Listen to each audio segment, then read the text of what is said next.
Dan siapakah yang akan berbuat jahat terhadap kamu jika kamu rajin berbuat baik? Tetapi sekalipun kamu harus menderita juga karena kebenaran, kamu akan berbahagia. Sebab itu janganlah kamu takuti apa yang mereka takuti, dan janganlah gentar. Tetapi kuduskanlah Kristus di dalam hatimu sebagai Tuhan, dan siap sedialah pada segala waktu untuk memberi pertanggungan jawab kepada tiap-tiap orang yang meminta pertanggungan jawab dari kamu tentang pengharapan yang ada padamu. Tetapi haruslah dengan lemah lembut dan hormat, dan dengan hati nurani yang murni, supaya mereka yang memfitnah kamu karena hidupmu yang saleh dalam Kristus menjadi malu karena fitnahan mereka itu. Sebab lebih baik menderita karena berbuat baik, jika hal itu dikehendaki Allah, daripada menderita karena berbuat jahat. Sebab juga Kristus telah mati sekali untuk segala dosa kita. Ia yang benar untuk orang-orang yang tidak benar, supaya ia membawa kita kepada Allah. Ia yang telah dibunuh dalam keadaannya sebagai manusia, tetapi yang telah dibangkitkan menurut roh. Dan di dalam roh itu juga ia pergi memberitakan Injil kepada roh-roh yang di dalam penjara, yaitu kepada roh-roh mereka yang dahulu pada waktu Nuh tidak taat kepada Allah, ketika Allah tetap menanti dengan sabar waktu Nuh sedang mempersiapkan bahteranya, di mana hanya sedikit, yaitu 8 orang yang diselamatkan oleh air bah itu. Juga kamu sekarang diselamatkan oleh kiasanya, yaitu baptisan. Maksudnya bukan untuk membersihkan kenajisan jasmani, melainkan untuk memohonkan hati nurani yang baik kepada Allah, oleh kebangkitan Yesus Kristus yang duduk di sebelah kanan Allah, setelah ia naik ke surga sesudah segala malaikat, kuasa dan kekuatan ditaklukkan kepadanya. Selamat pagi adik-adik. Apa kabarnya pada pagi hari ini? Kita ketemu lagi di minggu pertama bulan November. Sudah penghujung akhir tahun ya. Nah, kita akan belajar masuk di dalam pelajaran ke-6 tentang baptisan sebagai lambang karya penyelamatan yang akan diambil dari 1 Petrus 3 ayat 13 sampai dengan 22. Adik-adik, dalam suratnya Petrus memperingatkan kita betapa perlunya seseorang itu menaruh harapan Injil tentang Tuhan Yesus. Artinya betapa perlunya seseorang itu mempercayai bahwa Yesus itu datang ke dunia, sudah mati bagi kita sekalian, dan kemudian bangkit, dan kemudian dia akan datang kembali nanti kedua kalinya. Nah, harapan Injil itu adalah satu alasan yang dimiliki oleh kita sekalian supaya kita tahan di dalam penderitaan yang sudah kita alami, yang sedang kita alami, dan akan kita alami. Nanti kita akan melanjutkan pelajaran ini, tapi sebelumnya kita akan berdoa dulu. Bapa di surga, kami mau bersyukur kepadamu pada pagi hari ini karena Tuhan pertemukan kami kembali di dalam pelajaran demi pelajaran dalam mengikuti sekolah minggu.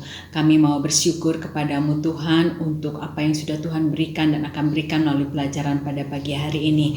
Biarlah kiranya kami bisa mengerti Tuhan, dan kami tambah mengerti tentang baptisan yang Tuhan perintahkan kepada kami sekalian. Terima kasih Bapa. Sertai kami di dalam pelajaran ini, dan kami menyerahkan waktu ini ke dalam tangan Tuhan.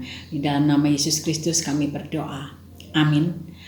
Adik-adik, di dalam 1 Petrus 3 ayat 13 sampai dengan 22 ini, Petrus mengingatkan para pendatang tentang persoalan yang diakibatkan oleh kepercayaan mereka kepada Tuhan Yesus. Karena mereka percaya kepada Tuhan Yesus dengan setia, kemudian mereka mengalami berbagai hal yang kesulitan, penderitaan. Nah, kalau kita dari ayat 1 Petrus 3 ayat 13, kita melihat di sini dengan jelas justru para pendatang itu dirugikan karena kepercayaan mereka, atau karena mereka mengikuti Tuhan Yesus dengan penuh kesetiaan. Nah, apakah adik-adik pernah mengalami hal yang sama ketika adik-adik melakukan sesuatu yang benar, ya, kemudian adik-adik mendapat masalah atau mendapat hal-hal yang tidak adik-adik inginkan, tentu pernah, bukan? Demikian juga para pengikutnya pada pengikut Tuhan Yesus pada waktu itu. Nah, Tuhan Yesus pun pernah mengalami hal ini. Ingat saat-saat di mana Tuhan Yesus melayani dan hidup di dunia ini, dia melayani, dia menyembuhkan, dia melakukan penginjilan, dan justru Tuhan Yesus mengalami berbagai macam masalah. Dan justru Tuhan Yesus juga mengalami berbagai macam penderitaan oleh karena dia melakukan hal-hal yang benar. Nah, dalam kebangkitan Tuhan Yesus dan kemudian juga menghasilkan pembenaran, para pengikutnya itu harus melihat tentang kematian, kebangkitan, dan kehidupan untuk selanjutnya itu di dalam lambang pembaptisan.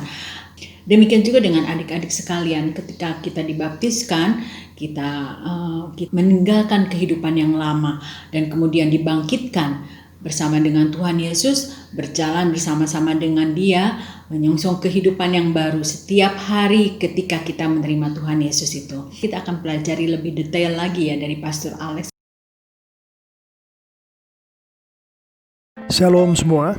Untuk tambahan pemaparan untuk pelajaran 6 dari buku Sekolah Minggu LLB kita, Baptisan Lambang Karya Penyelamatan, kita akan melihat lebih dalam lagi nas yang kita jadikan acuan untuk pelajaran 6 ini, khususnya dari 1 Petrus 3 ayat ke-19, 20, 21, dan 22. Di ayat yang ke-21, firman Tuhan dengan jelas mengatakan, kamu sekarang diselamatkan oleh kiasannya, yaitu baptisan. Frasa ini yang tercetak tebal dan digaris bawahi. Kata kiasan di dalam ayat ini, bahasa aslinya, bahasa Yunaninya adalah antitupon, yang kalau diterjemahkan ke dalam bahasa Indonesia secara harafiah adalah lambang. Melihat struktur bahasa aslinya, sebetulnya kita bisa katakan juga kamu sekarang diselamatkan oleh kebangkitan Yesus Kristus yang kiasannya atau yang dilambangkan dengan baptisan. Untuk penjelasan lebih lanjut, mari kita lihat ayat ke-20, yaitu kepada roh-roh mereka yang dahulu pada waktu Nuh tidak taat kepada Allah, ketika Allah tetap menanti dengan sabar waktu Nuh sedang mempersiapkan bahteranya, di mana hanya sedikit, yaitu 8 orang yang diselamatkan oleh air bah itu. Kita lihat dulu frasa yang diselamatkan oleh air bah itu, yang berhuruf tebal dan digaris bawahi. Ada kata diselamatkan, ada kata air, yaitu air bah. Yang mana ini termasuk yang diacu oleh kata kiasan atau lambang tadi. Kita tahu dari perjanjian lama dan juga dari apa yang kita baca ini, yang menyelamatkan itu bukan air bah. Yang menyelamatkan itu adalah bahtera. Kita juga tahu bahtera ini dibuat oleh Nuh atas petunjuk dari Allah Bapa di surga. Di ayat yang ke-21 firman Tuhan berkata, juga kamu sekarang diselamatkan oleh kiasannya, yaitu baptisan. Maksudnya bukan untuk membersihkan kenajisan jasmani, melainkan untuk memohonkan hati nurani yang baik kepada Allah oleh kebangkitan Yesus Kristus. Kita lihat frasa kamu sekarang diselamatkan oleh kiasannya, yaitu baptisan, yang berhuruf tebal dan digaris bawahi itu. Ada kata diselamatkan, ada kata baptisan yang dihubungkan dengan air. Sama dengan di ayat 20 tadi, kita harus ingat yang menyelamatkan itu Yesus Kristus. Kebangkitan Yesus Kristus, bukan baptisan, bukan air. Untuk mengetahui lebih lanjut mengenai kiasan tadi, mari kita melihat ayat 19. Firman Tuhan mengatakan, dan di dalam roh itu juga ia pergi memberitakan Injil kepada roh-roh yang di dalam penjara, banyak sekali penafsiran mengenai ayat 19 ini. Saya tidak akan membawa kita ke dalam perbedaan penafsiran, mana yang benar, mana yang tidak benar. Yang saya mau kita semua berkonsentrasi adalah di frasa ia pergi memberitakan Injil. Jadi sebelum ayat 20, di mana di situ firman Tuhan menunjukkan terjadi keselamatan, terjadi penyelamatan, ada dulu ayat 19, yaitu ia pergi memberitakan Injil. Artinya keselamatan itu didahului oleh pemberitaan Injil.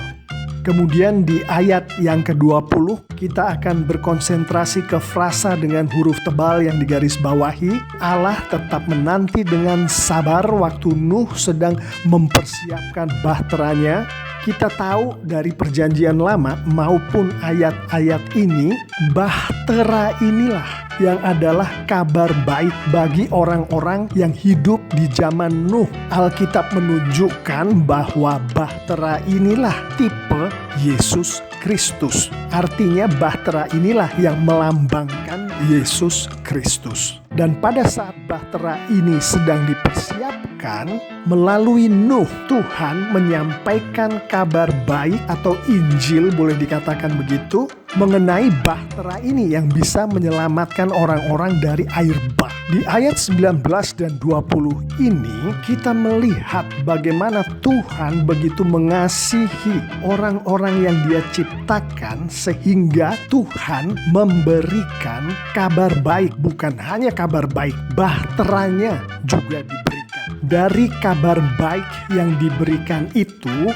ada dua macam orang di dalam bereaksi terhadap kabar baik itu. Ada yang tidak taat kepada Allah sebagaimana disampaikan di ayat 20 di frasa yang hurufnya tebal dan digarisbawahi itu. Orang-orang yang tidak taat kepada Allah ini kita tahu kemudian tidak menerima bahtera itu, artinya tidak masuk ke dalam bahtera itu, dan orang-orang ini binasa oleh air bah. Macam orang yang kedua adalah mereka yang taat kepada Allah. Mereka menerima bahtera itu, mereka masuk ke dalam bahtera itu, dan mereka diselamatkan dari air bah. Itulah penyelamatan yang terjadi di zaman Nuh. Sekarang mari kita berkonsentrasi ke zaman di mana Petrus menyampaikan firman Tuhan yang sedang kita bahas ini. Dari ayat 21 kita mengetahui kiasan atau antitupon atau lambang yang dimaksud adalah baptisan. Yang mana kata baptisan di dalam bahasa Yunaninya baptisma, yaitu penyelaman, ada hubungannya dengan air. Kalau kita mau konsisten dengan apa yang sudah kita bicarakan sebelumnya, tidak mungkin mengacu ke keselamatan itu sendiri. Karena yang menyelamatkan itu bukan air bahnya. Yang menyelamatkan itu bukan air yang dipakai untuk menyelamkan. Di ayat yang ke-20 kita tahu yang menyelamatkan bahtera. Dari konteks Alkitab kita tahu yang menyelamatkan Yesus Kristus. Sama dengan yang terjadi di ayat 19 dan 20. Di ayat 21 ini kita juga melihat Injil disampaikan dalam bentuk kebangkitan Yesus Kristus. Di mana kebangkitan Yesus Kristus itu di ayat ke-22 ditunjukkan bahwa Yesus kemudian berkuasa atas semuanya, termasuk atas dosa, termasuk atas kematian, dan kuasanya atas semuanya itu menyelamatkan kita semua, umat manusia. Ada satu frasa di ayat ini yang saya mau kita semua perhatikan, yaitu hati nurani yang baik kepada Allah. Ini frasa yang berhuruf tebal, tidak digarisbawahi tapi berhuruf tebal. Hati nurani yang baik kepada Allah di dalam bahasa aslinya itu mengacu kepada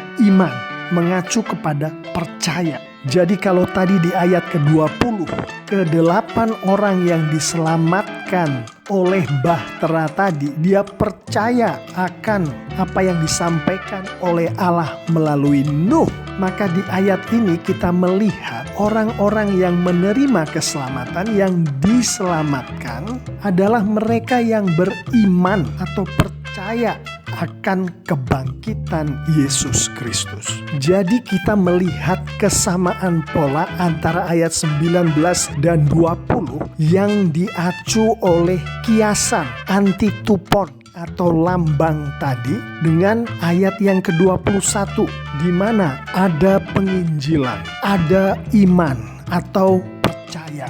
Baru kemudian ada keselamatan. Dan keselamatan yang terjadi di ayat 20 juga di ayat 21 itu kiasannya atau lambangnya adalah baptisan. Untuk jelasnya adalah baptisan tidak menyelamatkan. Baptisan adalah lambang dari keselamatan. Sebagai kesimpulan untuk tambahan pemaparan ini adalah baptisan mengkiaskan atau melambangkan keselamatan yang di dalam keselamatan itu termasuk ketaatan pada Allah. Di dalam ketaatan pada Allah ini termasuk pertobatan. Kita lihat orang-orang yang kemudian menjadi percaya kepada Nuh. Mungkin ada yang awalnya tidak percaya atau meragukan apa yang dikatakan oleh Nuh. Si orang yang ada di dalam ke-8 orang tadi, yang mana mereka adalah keluarga Nuh, pastilah bertobat atas keraguan mereka tadi. Jadi ketaatan pada Allah termasuk pertobatan di dalamnya. Juga dilambangkan oleh baptisan ini termasuk iman dalam Yesus Kristus. Iman akan Yesus Kristus yang mati di kayu salib dan dibangkitkan oleh Bapa di surga. Baptisan melambangkan keselamatan. Mari kita tutup sesi tambahan ini dengan tambahan penerapan. Kita akan melihat penerapan yang sederhana. Pertama, berdoa memohon Roh Kudus untuk membawa siapapun juga yang masih belum berada di dalam Tuhan, untuk supaya Roh Kudus membawa ke dalam pertobatan. Kedua adalah supaya Roh Kudus membimbing orang-orang itu untuk percaya kepada Yesus Kristus. Ketiga adalah supaya Roh Kudus melalui doa kita membuat orang-orang itu tadi menyerahkan diri untuk dibaptis. Dan yang terakhir adalah berkomunikasilah dengan pendeta atau guru sekolah minggu atau pemimpin-pemimpin gereja lainnya mengenai pembaptisan. Sehingga pada saat orang-orang itu dibaptiskan, dunia melihat lambang dari pembaptisan itu, Tuhan kita Yesus Kristus Bapa di surga dipermuliakan. Dan anak-anak Tuhan yang mempermuliakan Bapa di surga akan diberkati oleh Bapa di surga. Amin. Kesimpulannya pertama, pembaptisan adalah lambang karya keselamatan manusia oleh Tuhan Yesus. Sehingga setiap orang yang percaya perlu meyakini makna yang dilambangkan oleh baptisan itu. Oleh karena itu kenapa adik-adik atau orang-orang yang dibaptiskan itu harus mengikuti kelas orang Kristen baru supaya mereka lebih mengerti makna lambang daripada baptisan itu. Lalu yang kedua yaitu pengikutnya perlu mengikuti upacara pembaptisan sehingga timbul penghargaan mereka terhadap makna yang dilambangkan oleh baptisan itu. Jadi ketika mereka dibaptiskan atau mereka melihat pembaptisan itu, mereka tahu loh makna dari lambang pembaptisan itu, makna dari baptisan itu, sehingga mereka tidak menganggapnya remeh dan mereka menghargai pembaptisan itu. Nah, demikian adik-adik pelajaran pada minggu hari ini. Memang agak singkat, tetapi saya percaya hari demi hari adik-adik boleh mendengarkan dan boleh mengerti tentang pembaptisan ini.